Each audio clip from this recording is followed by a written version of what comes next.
Mr. David Krayden, how goes it? Well, not bad, not bad. As I said, I've been following that ostrich story so closely. Sometimes I feel like I'm there, but it's a good thing I'm not because things are so confusing and chaotic. I think I'm actually doing more in terms of getting the story out here in Ottawa than I would be on scene because there's just so many logistical problems and whatnot. But anyway, just got off the line with Katie not half an hour ago for an update and whatnot. So we can talk about that when you want to. Right now, since you're on it, let's just talk about it. Ostrich BC Ostrich Farm update. You go for it. Yeah, it's incredible what's going on here, Nico, because I don't want to compare it to huge historical events where people knew something was going on but they did nothing. But in a smaller scale, that's exactly what this is like because every day we know ostriches are disappearing from this farm. Are they vanishing like a magician under a magician's wand? No, but something's happening to them. And we believe that the CFIA has moved in a blender. And I don't mean the kind you make milkshakes with. This is this is a technology that's been in use now with the CFIA and other groups that are out there just killing animals under the guise of protecting human health and animal health because they believe they're infected with avian flu or they don't give a damn if they are or not. But these are huge blenders where and animals as big as cows are being put in these blenders and ground up. And I'm not making this up. Sounds like science fiction. And they're being liquefied, and the remains are removed, probably usually through a septic tank system or through the sewer.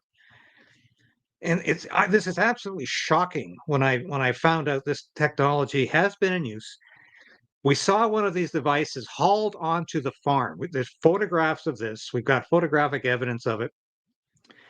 And I tracked down exactly what we saw in the photograph being trucked into the site.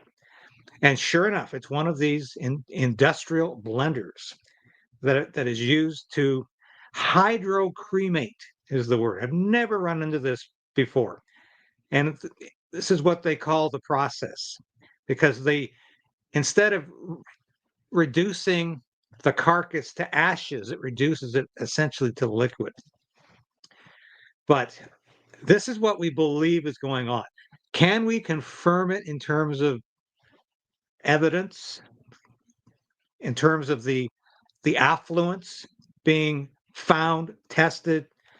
Not yet, but reports every day from people who are observing things off the farm, and people are up or being woken up in the wee small hours of the morning on this farm with these septic tanks being trucked off the site and this weird sound. And I put a video up the other day on my show from one observer who said it sounded like a piece of steak being put in a blender, and you have that grinding sound, and it's almost frightening. He said to hear this, and a lot of other people have heard this, and every instance when they think to record it, the sound is gone.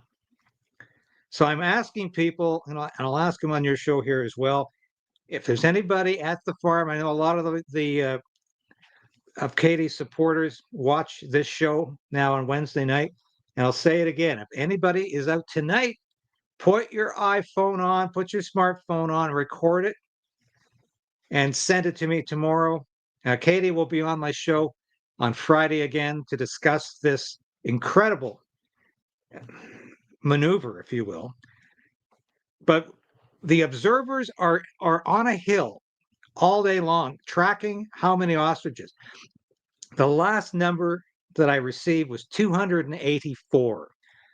Now you recall when this all began, the farm said 399. We know one died of we believe because it was of neglect.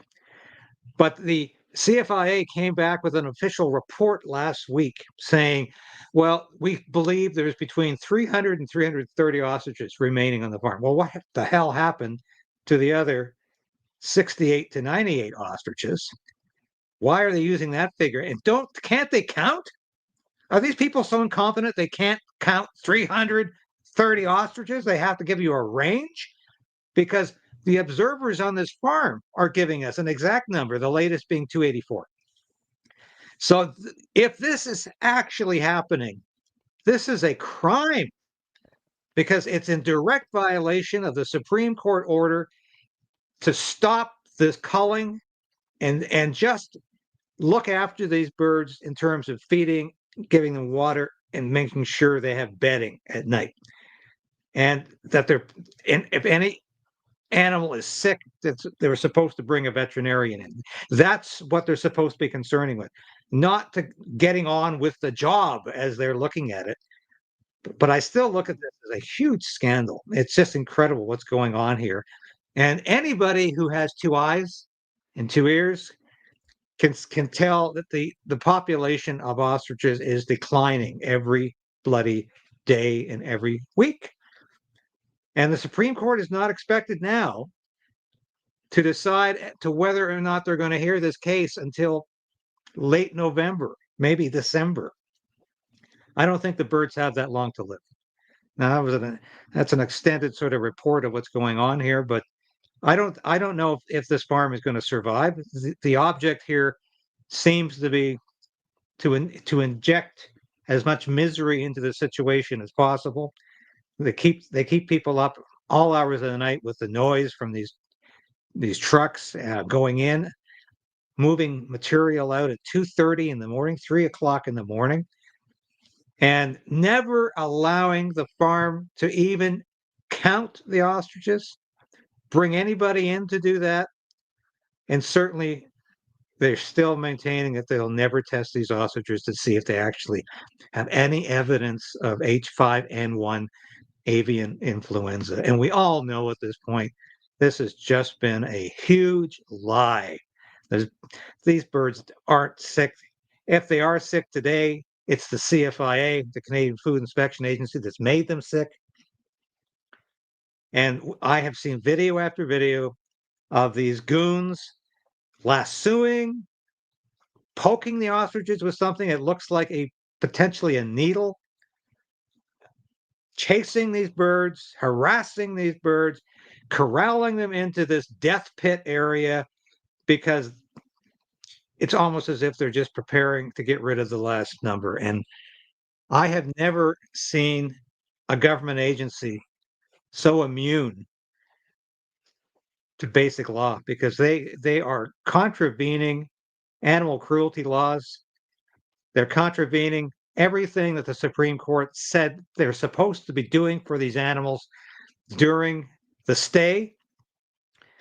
The RCMP will not charge them. Why? Because the RCMP is complicit in this operation. They're protecting the CFIA. They're getting rid of their trash. We talked about this last week. They're literally moving their trash off the site, sending it to another small business in town, then getting it from there to a landfill site. And they're obviously complicit in the movement of this waste material, which I believe is waste. It's not just the crap from the porta potties. It's more here. There's more here going on, and everybody at the farm knows it. But we can't prove it because they won't let people get close to the operation. It's a clandestine operation being conducted at night largely, and nobody is filming it, nobody's documenting it because they're making it virtually impossible to do so. Thanks for the update, David. Absolutely, it never ends, right? It just never ends. And one of the comments was saying that it seems like they're gonna be doing the calling no matter what before the Supreme Court's decision, and it seems, at least by what you're saying, that that's what they're doing right now. So they're not waiting for the decision itself. There might not be much birds or many birds left by the time the Supreme Court makes a judgment. But I wanted to address another of the comments here, because that's one of my regulars.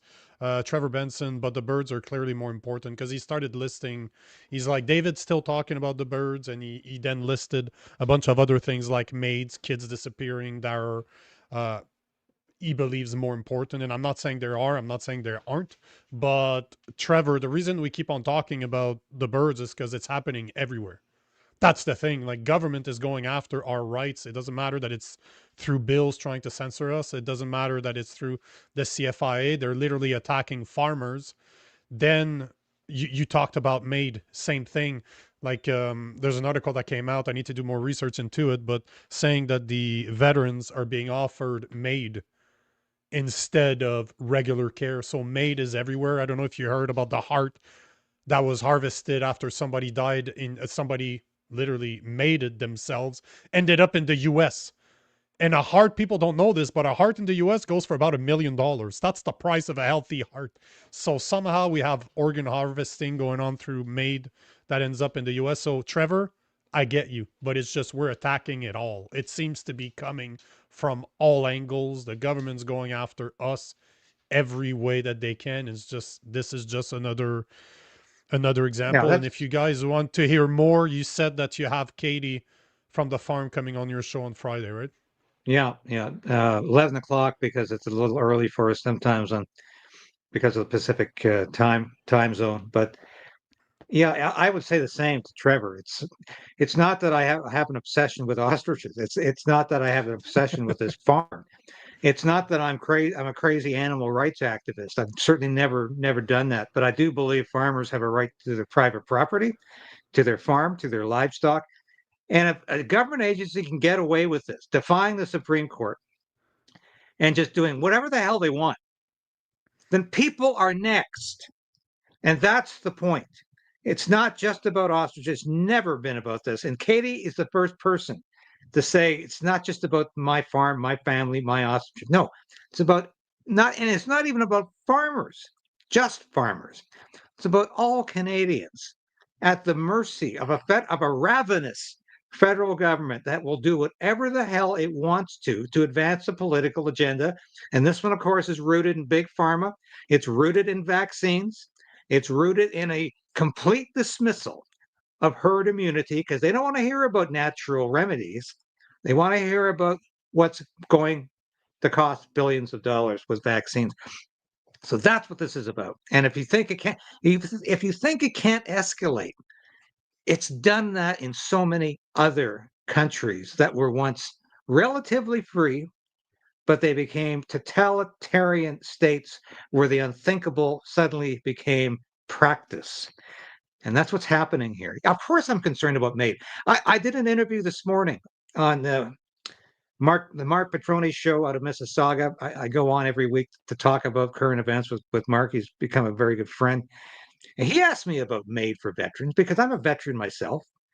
I served in the Canadian Armed Forces as an officer. I was overseas, and I'm hearing increasing number of stories. This is not new, by the way, that veterans, because they tend to ask for something for their service, if they're injured, if they're sick, they tend to think, well, maybe the government should look after me to some degree. If my injury and my sickness is a result of the deployment the government sent me on, or the service I did for my country, for my government, maybe the government should at least look after me. But what does the liberal regime say? No, we're not going to look after you. We're going to offer you MAID. And it's not just veterans, Nico. I have done so many No. stories, a couple for the post millennial in the last 6 months, documenting how people who can't get operations in this country because it takes a year and a half sometimes to get a cancer operation. So the health system, and this particular one that comes to mind was in British Columbia. The BC health system said, hey, sorry, by the time you get your operation, you're going to be dead. So Mm-hmm. here's the good news. You're eligible for MAID. Yep. So this particular woman out of Victoria, she said, screw you. She went to Ohio, got her operation. She's living cancer-free today. Yep. Had she listened to the Canadian government, she would have she would have self-suicide. I probably shouldn't use that word here, but she would have self-deleted. Let's put All it that good. way. Yeah. 100%. Yeah, and you see it. I did the calculation. I went through the 10 main causes of death in Canada as per reported on Statistic Canada's website. And if you look at the amount of MAIDs that has happened over the years, because MAID in Statistic Canada is different than a suicide. They don't calculate them into the same column. So if you calculate that MAID is suicide, the third main reason of death, the third main cause of death, should I say, in Canada, has become suicide. Third. It's insane. It's absolutely insane how MAID is changing everything. And it is in the plans of the Liberal Party to actually change the legislation so that mentally ill people can access MAID. So you don't need to be dying anymore like the requirements right now, but people with just mental disability. And they've even introduced the idea of mature minors. Talk about a dystopian term. You can't be a mature minor. You just can't. No, That's two no. opposition. You can't use those two words to describe the same person, but they eventually they have pushed the idea of mature minors with mental illnesses. So literally under 18 individuals that could commit suicide through MAID because they have a mental illness. Everybody has a mental illness under when you're a teenager. Sorry. At some Sorry. time or another, yeah. That's part of the deal. You're going to be a Oh, psycho for a few years. It's part of the deal. addicts and alcoholics are on that list too, because they become socially undesirable. But we saw the same thinking in Germany in the 1930s. You have to be careful how you describe that. Well, I think YouTube's getting a little better about that actually. When the euthanasia program under Yep. the Nazi regime, it was targeted against people who were considered, in the words of that state, useless eaters. That meant people with mental disabilities, physical disabilities, anyone who wasn't considered to be perfect. And that includes a lot of people who weren't part of the club, the Aryan club. Well, there was euthanasia, and nobody even asked you, of course. But that's how. Where are we going in this country? They're asking you, but when is it going to come to a point where they stop asking and they just say, "Hey, you're too old. You're not worth the money to keep you alive. You're not worth the time and the effort. We're going to give you euthanasia because, well, I'm sorry, that's the policy." That's the same thing we're hearing on Edgewood, BC, at the farm. Not because it's based in science, not because it's based in rationality. It's the policy. So if you don't like the policy, that's tough. We don't care if it happens to agree with the laws or not. That's the policy. We're going to go through with it. And MAID is one of the most insidious programs we ever introduced in Canada. And much like abortion, it's a slippery slope because it never ends. You keep enlarging the number of people. Just like in Canada, we have abortion, unlimited abortion on demand till the child is born. And then in some cases, we have documented cases of infanticide occurring because there's no parameters and it just gets worse. It is a slippery slope. I remember talking about this on a totally unrelated issue, maybe a decade or so ago. And people said, "Oh, don't use that term, slippery slope. That there's no slippery slope. We'll know when we've gone far enough." And of course, no, Oh we won't. yeah, sure. No, we won't. Sure we will. Sir, we will. No. You're seeing it Yeah. right now. It takes less time. You can get approved for MAID within 3 months. Yet to see a psychologist provided by our healthcare system, not on the private sector, takes 3 to 6 months or more, depending in which province that you're in. So it takes less time to get approved to kill yourself than it does seeing a psychologist. And you're going to tell me that the slippery slope, we haven't been down that slippery slope, that we haven't passed that point where we really need to question ourselves. And I don't know if you know the guy, a guy by the name of Seth Gruber. He's probably the one of the foremost world authority on abortion, and he's very very pro-life. He's a Christian out of the US. But he made me realize something, and the statistics is basically the same in Canada, but a third of his generation, he's 32, 33, a third of his generation is missing because of abortion.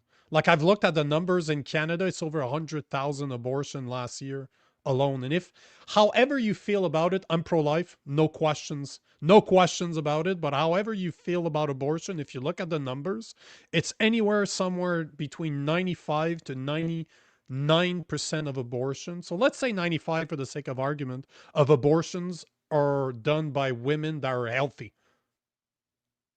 Yeah. 95%. The number's closest to 99, but let's say 95%.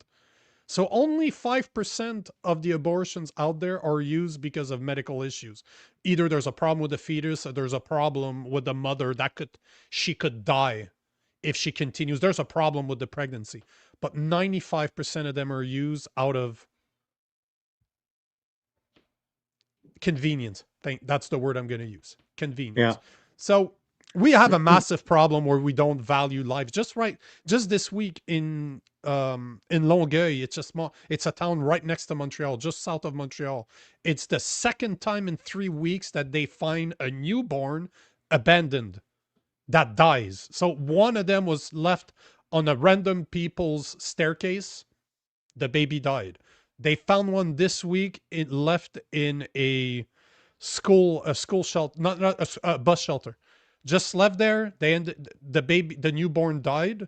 I'm looking at my 3.5 months old. I was reading the article as I'm literally watching my son sleep on the monitor, and I'm like, you know what they said in the article? That at this point, the woman needs help. Hey, screw your fucking need.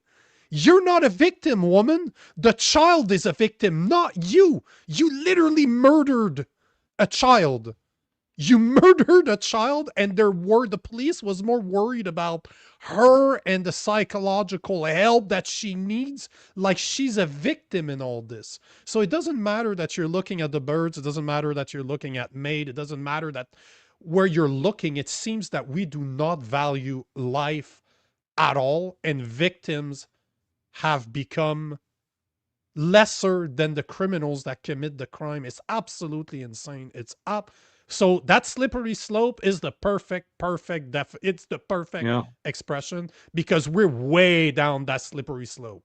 And it's And covered in oil, and I'm looking at trying to claw back up that hill, and it ain't working. no, but you listen to prominent liberal cabinet ministers throughout the years standing up in question period and saying that abortion is in the Constitution. It's in the Charter of Rights. And of course, it's bullshit. It's not in the Constitution. No reference to it. Nobody would have even have considered putting it in the Constitution when that was repatriated in 1982. But they talk about it as a foundational human right, like it's something to be proud of if you have an abortion, because you're actually demonstrating your human rights in Canada, that this has something to do with your personal liberty. And people who support abortion used to say it should be safe, legal, and rare. Now, I remember Bill Clinton saying this. Even Hillary Clinton said this at one time. That has been completely reversed to the point where abortion should be celebrated, and it shouldn't be rare. Everybody should get in on the act because it's liberating for women. Talk to women who have had abortions, even the ones who were pro-choice or pro-abortion, however you want to put that. And it was traumatic. Very few of them say, "Oh, it was a great time. It was a great experience." They have remorse for that act for the rest of their life. They deal with that. They struggle with that. And it was not liberating. It was not a way of demonstrating their personal liberty. It was a horrible decision they made, and so many of them regret it today. But stop saying that this is a good thing for women to do. And even if you think women have the right to abort a fetus, don't pretend that they all feel good about it. And that is just the ultimate insult to all of this. And Canada has become a death cult with abortion on demand and Hmm. MAID.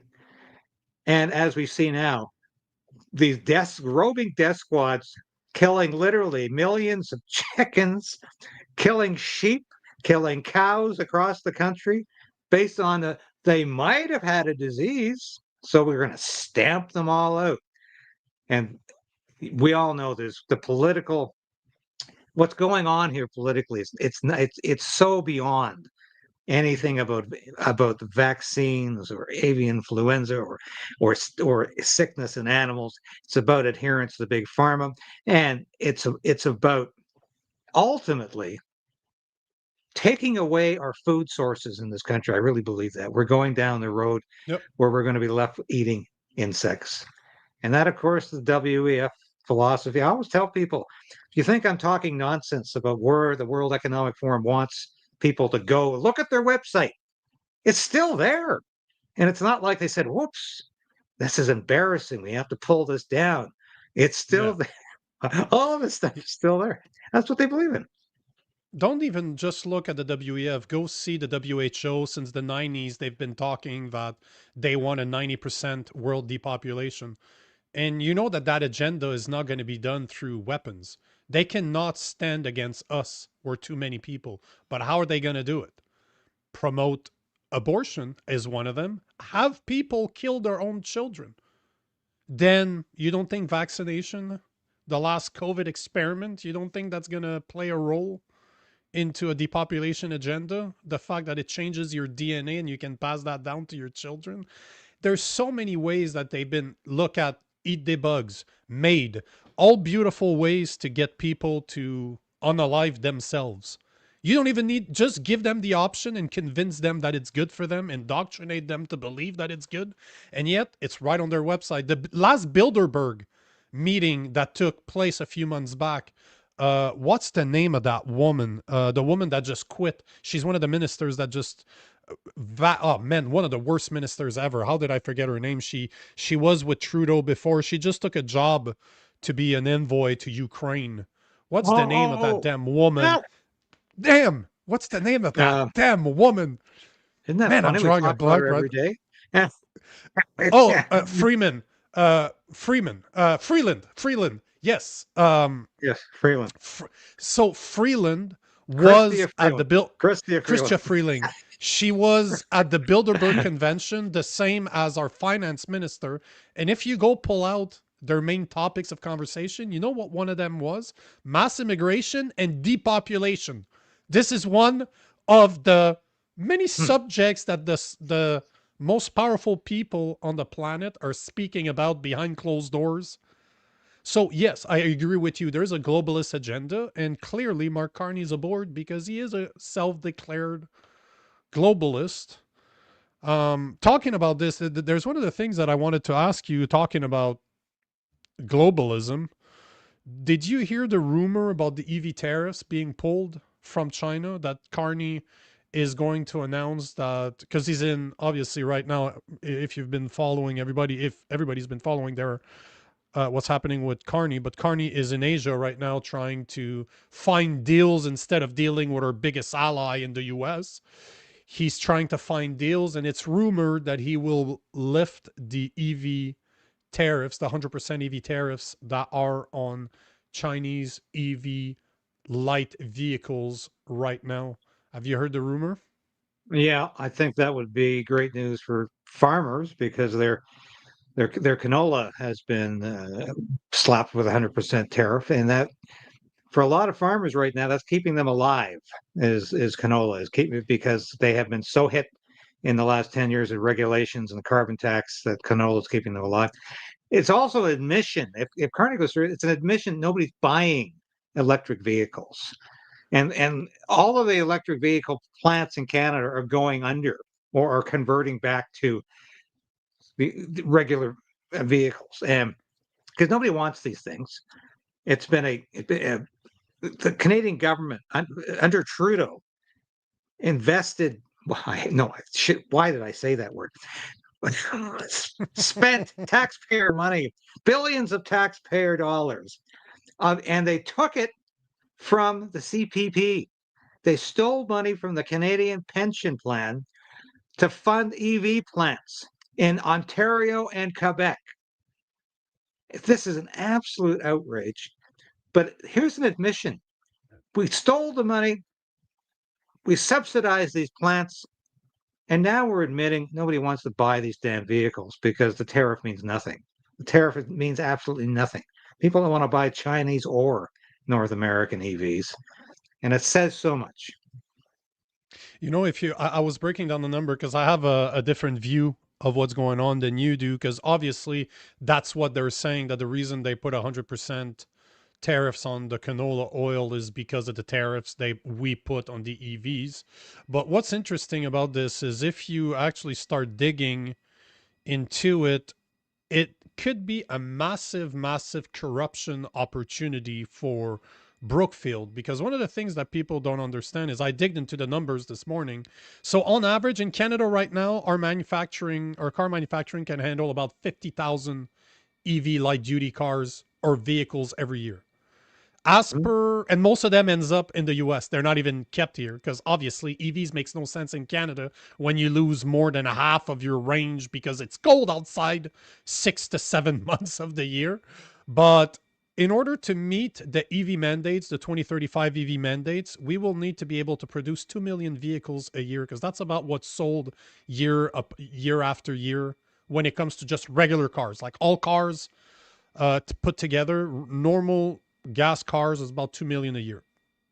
We can produce 50,000 right now, and the best estimates that I could find is 200 to 300,000 for before 2030. That's the estimate that they're putting. We could boost our car manufacturing to 2 to 300, which is literally 90%, give or take 85 to 90% of what would be needed to meet the demand. Where it gets interesting is this would be the perfect opportunity for Mr. Mark Carney to meet the 2035 mandate by opening up our borders or imports to Chinese vehicles, because they do produce very good vehicles. If you've been looking at what they're capable of doing compared to the crap that's manufactured here, it's absolutely two different worlds, and they're cheap, cheap, cheap, cheap as hell to buy too.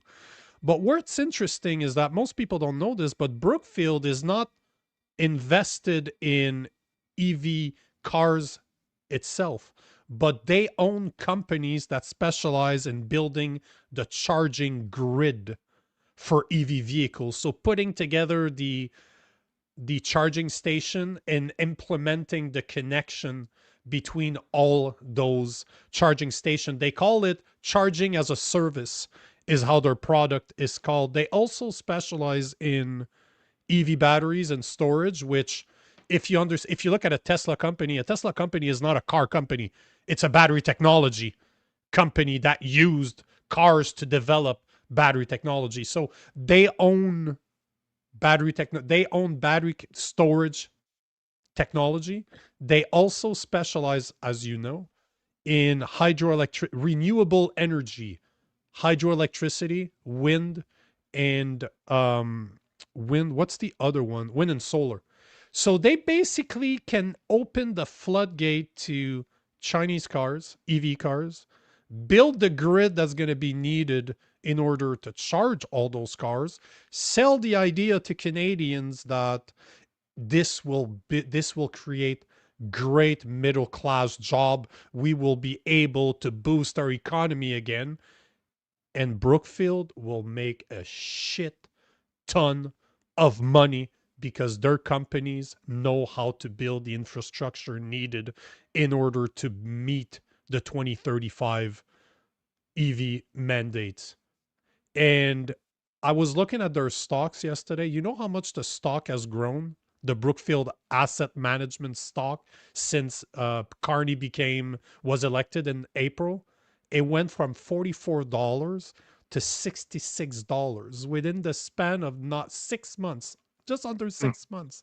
It gained 33% in values. And if you guys remember, Mark Carney owns over 400,000 stock options They were worth about 6.7 million when he put them in a blind trust before trying to become prime minister. It's estimated that they're worth over 10 million today. How is that not a massive case of corruption? How are Yeah, people that's not talking about this? Like, how am I the only doofus that keeps on talking about this? It's insane. Absolutely insane. Like, what is happening in Canada that we're so oblivious to what our prime minister is doing? 103 conflict of interest, no consequences. Zero. no, and exactly. And I'm hoping that the Parliamentary Finance Committee can have a look at this in a greater degree and bring in the CEO of Brookfield and the chief of staff to Mark Carney because it's not he's worth a hell of a lot more than 12 million dollars. I mean, he's worth God only knows what he's worth because he has enterprises around the world. They're all Yep. integrated. The tentacles go everywhere. It's fascinating to see just how tied in Mark Carney is to global finance. This is an extremely wealthy man, and Oh yeah. he is the ultimate Oh yeah. crony capitalist. And he has used his positions, all appointed until he was actually elected as a member of parliament and prime minister, to enlarge his fortune. And this might be a good segue into another issue we're talking about tonight. He's done it again with Brookfield being a part of an $80 billion nuclear reactor program Mm-hmm. in the States, working with Westinghouse and Cameco.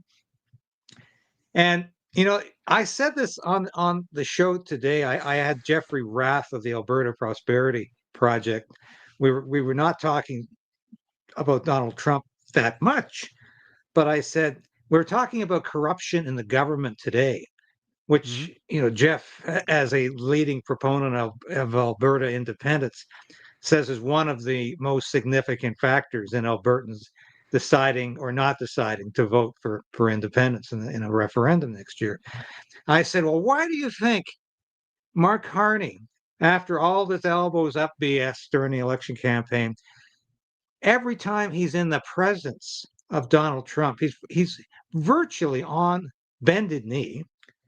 He is praising Donald Trump as a transformational president, as a great man. Why do you think that is? And we just found out today because Brookfield has got a government contract with the United States government. And the corruption is just incredible.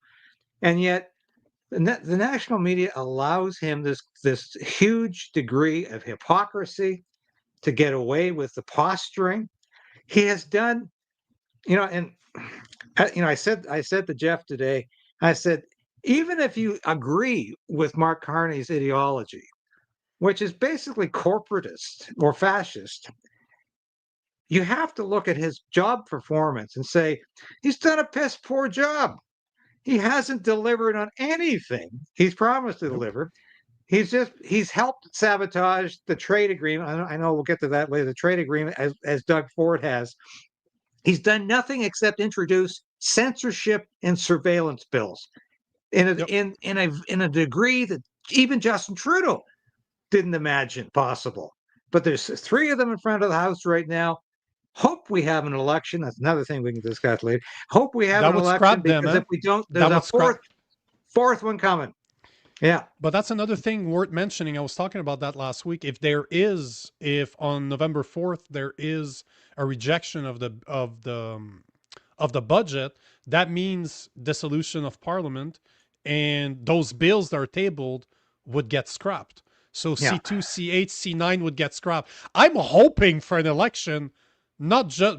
I don't believe that they would lose. Unfortunately, I think Canadians are so brainwashed that they probably end up voting for the Liberals again, even if I can trust, although I don't trust our voting system. Clearly, what happened in Terrebonne, where they said, yeah, it doesn't matter that there was vote that were not counted, it's not relevant. The point of the matter is that those bills would be scrapped. That and there is a good, it would be good at least. in that Yeah, optics. it But would you be know good. what's That's interesting too? I don't know if you heard about this. So we're talking about the EV mandates and the EV, the lifting the EV tariff, how it would benefit Brookfield. We're talking about an $80 billion partnership to build nuclear plants in the US, something that Carney would never do in Canada because he couldn't push his green agenda to all the woke people out there. Yet we had I've interviewed one of the utmost specialists on climate change, and she was saying that basically the best technology out there is nuclear. The new technology that we have when it comes to nuclear power is about as green as it gets. But they won't build that in Canada, but they're building it in the US. And I don't know if you heard about that. I think it was last week. They Brookfield just bought $9 billion worth of pipelines in the US by acquiring the company Colonial Pipeline System, which stretches 5,500 miles between Texas and New York. So everything that motherfucker won't do in Canada, that he does everything possible to not do here, he's fucking doing in the US and getting rich doing it, because guess what? 95% of his investments are in the US. 95% of the stocks that he owns as a person are US companies. It's absolutely insane that that guy's not in jail. Absolutely and insane. and if he had the gall, the unmitigated gall, to run an election campaign based on the United States being an existential threat and Donald Trump being part of that Yep. existential threat, when of course, as you said, he is so heavily invested in U.S. commerce that if that existential threat disappeared, Mark Carney would be a very poor man. And that it's incredible how he got away with that and continues to get away with the rhetoric and the nonsense coming out of his mouth. But I find this to be mind-boggling corrupt. And the fact that we almost accept it as, well, yeah, that Carney, he sure knows, sure understands business. He knows how to get rich. He knows how to get rich by insider dealing. That's how he's made his wealth. And most of us will never have that opportunity to have that sort of inside information, to be on the inside track so you can make those investments and make that kind of money. Mark Carney's been doing it his entire life. And it's like I say, which Mark Carney do you want? Behind door number one, number two, or number three? Because he is very good at redesigning himself. He's a great chameleon politician. In the end, what does Mark Carney believe in? Believes in Mark Carney. Money. Believe, Money. no, no. That's And not only that's that, but precisely that guy had the audacity to tell a room of students last week that they need to be prepared to make more sacrifices. He it. has the audacity to tell Canadians, students that will probably never be able to own houses, that, you know what, as I get rich here, you guys will need to make more sacrifices. Be ready to make more sacrifices. Last thing I wanted, we have 8 minutes to go. I wanted to ask you what you thought of the Doug Ford NT tariff ads. And if you heard about the claim that, obviously we all know Mark Carney knew about the ads. He let them go because obviously it takes heat off of him to not be able to close a deal with Trump. So he loves that. If he can use Ford as a scapegoat, works for him. But it came out this week, and I can't remember the name of the former Conservative Party member, but she was saying on CTV News that the reason Carney let that fly is because he refused the last Trump deal, the last trade deal with Trump. He refused, and now Trump, you heard him say this week on his flight to Asia that, you know what, I don't care. I'm happy with the deal that we have with Canada, and whatever. I'm not going to talk to Carney anytime soon. But supposedly that Doug Ford's fiasco ads are hiding the fact that Carney refused the last deal with the US, and now we're probably looking at 2026 before we can get even a deal, maybe a shred of a deal with the US.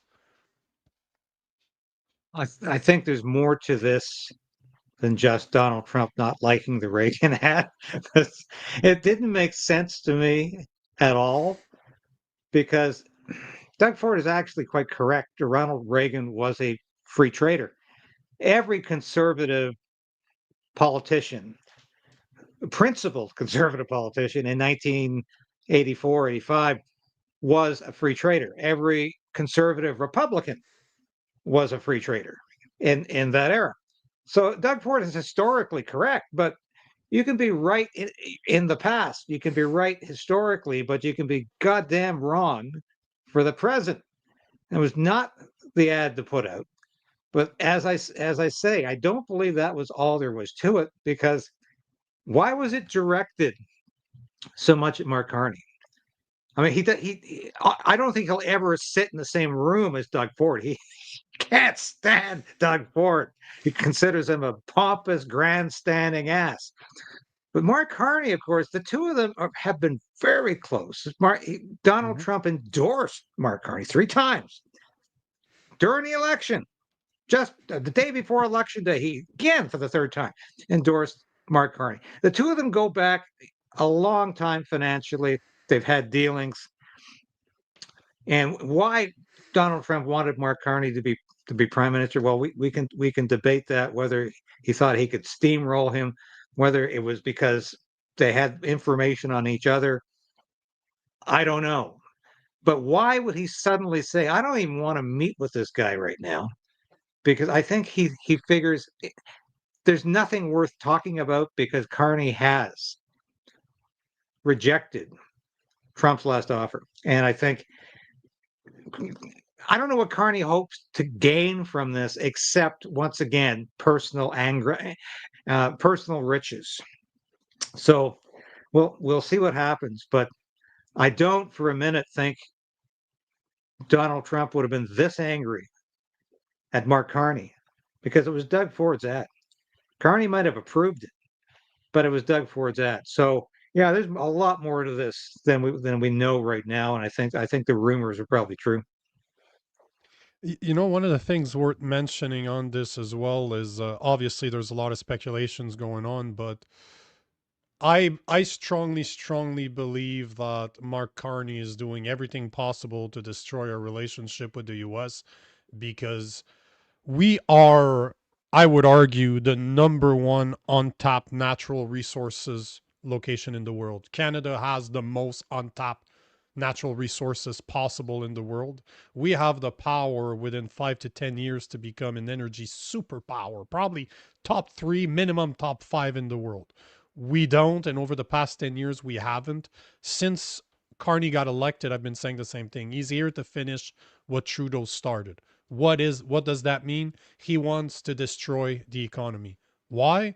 Because think about it this way. He has no assets in Canada, personal assets in Canada when it comes to his investments. Why? Because there's no money to be made right now. So he's investing in a country, 95% of his money, the US, because it's booming now. What happens? When's the best time to buy to buy stocks? When the company is at the beginning about to make it big, or that you buy the dip, right? There's something wrong that happens into the company, but you know something good is soon to happen. And this is why I think there's two reasons. He wants us to become dependent on a one world government, and he wants to get rich doing it. What's the best way to get rich? Tank an economy and then start exploiting. When you're at the bottom, when the economy's tanked, start open up the projects that could save Canada and make sure that the companies that are assigned those projects, you own them. That is all Carney's doing. He's not here for 4 years. He's not here for 2 terms. He's here long enough to destroy the rest of Canada and get fucking rich doing it. That's what he's doing. I think that's I think that's a stark assessment, but a very true one. That's he also wants to destroy the Canadian dollar, and that's Yep. he's well on the way to doing that. And it's going once again he will benefit from that because his assets are not in Canadian dollars, and this is all about his friendship in China.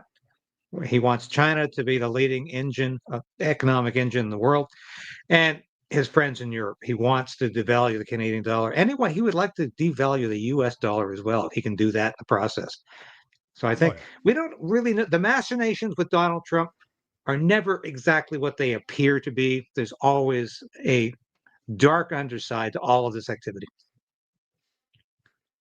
I agree. David, once again, great conversation. I really enjoy our conversations on Wednesday evening, 6:30 to 7:30. Guys, if you enjoyed the show, make sure to follow David Krayden. What's your handle on your YouTube? And you're very strong on YouTube, X, and Facebook. So what's your handle everywhere? It's Stand on Guard is the show. Creighton's Right is my channel, and you can also watch me on Rumble, which I think everybody eventually has got to get to Rumble because of it's a free speech platform. But yeah, it's Creighton's Right is the channel. And if you want to follow me at real Nico Lagan, just like written right there. Enjoyed the show. Thanks for all the comments. And guys, we will catch you next week, Wednesday, 6:30 p.m. Until then, have a great night, guys.